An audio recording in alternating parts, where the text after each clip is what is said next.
ang sobrang pagkain ay karaniwang nagiging basura. Pero may mga nakaisip ng paraan para hindi masayang ang food waste. Panoorin natin ang kwentong amazing.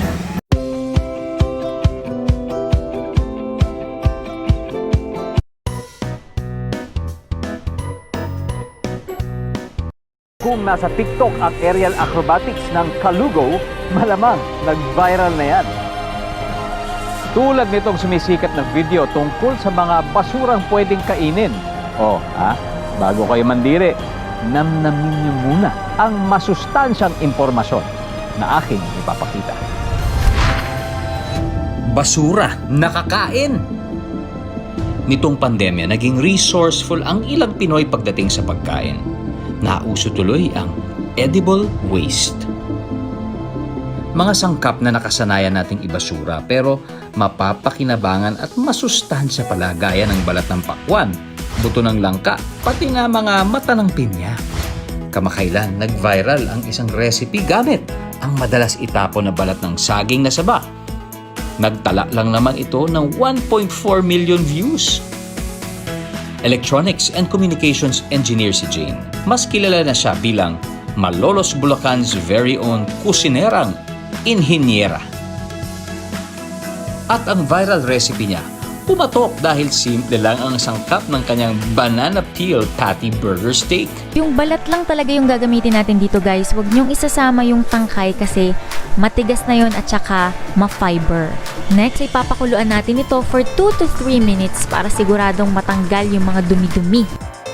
Tinanggal muna ni Jane ang sobrang tubig bago niya tinabtad ng pino ang mga balat ng saba. Sinahugan niya ito ng bawang, sibuyas, 2 itlog, asin, paminta, breadcrumbs, oyster sauce at suka. So ang ginagawa ko, inilalagay ko siya rekta dyan sa ating breadcrumbs para mas madali ko siyang ma-form at ma-shape. Ayan, pagkatapos, ilalagay natin yan sa loob ng ref para mas ma-hold niya yung kanyang shape at mas madali siyang iprito for later. Mukhang masarap ha. Ang 7 balat ng saba nagresulta sa 7 burger patties.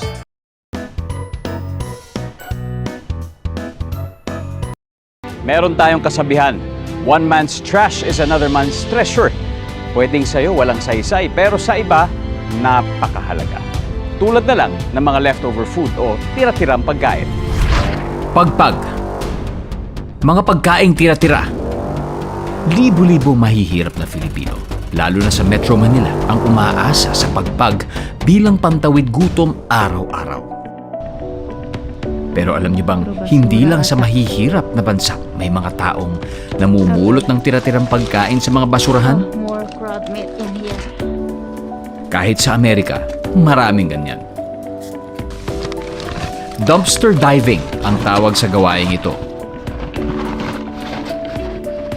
Basta pwedeng isalba, pinupulot nila.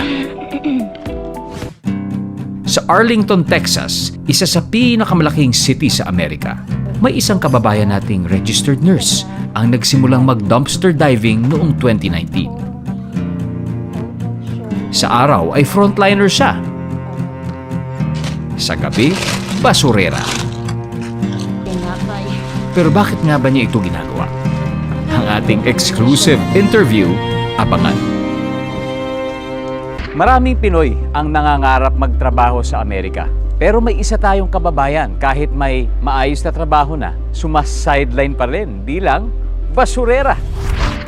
Tubong Palawan ang Pinay na si Charity Joy Marks. Matapos magtrabaho sa Saudi Arabia, nagtungo ito ng Amerika. Pumunta ako dito ng US ng 2013. Nagkakilala kami ng asawa ko sa Pilipinas. We met back in 2010 through some friends. Got married in 2013. We've both been working as nurses, and for a few years we were working at the same hospital. Hindi naman masasabing naghihirap sina Joy at Steve. Pareho naman silang kumikita. Pero bakit nga ba nila piniling maghukay ng basura?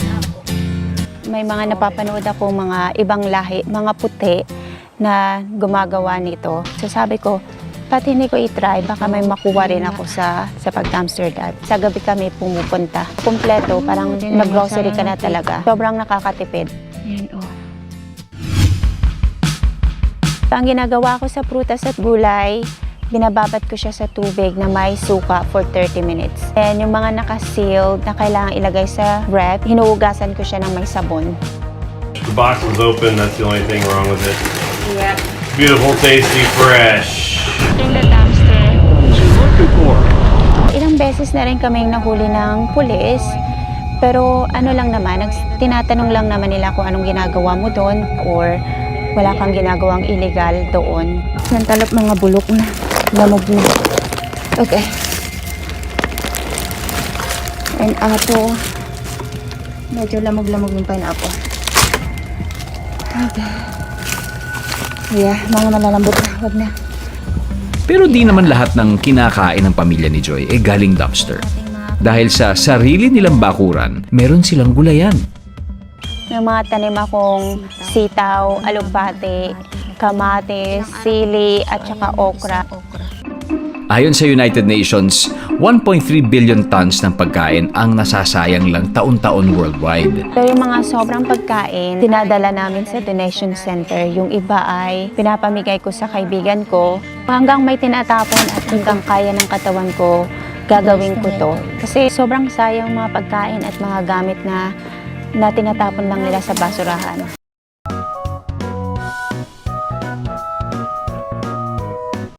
Ang susunod natin pag-uusapan, mangga at seaweed.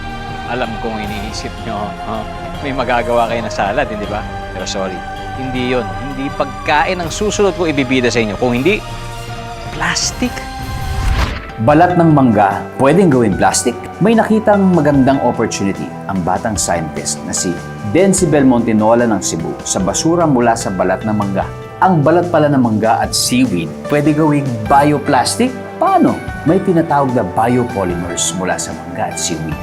Ito ang pectin at carrageenan. Kapag pinagsama ang dalawang ito, makakabuo ng bioplastic. Ayon kay Dencibel, matibay at flexible ang bioplastic mula sa balat ng mangga at seaweed. And the best thing about it, ito ay biodegradable. Kahit itapon, matutunaw ito sa tubig. Malaki ang problema ng ating mga karagatan sa basura. Ang bioplastic ni Dencibel ay isang paraan para mabawasan ang paggamit natin sa mga di natutunaw na plastic.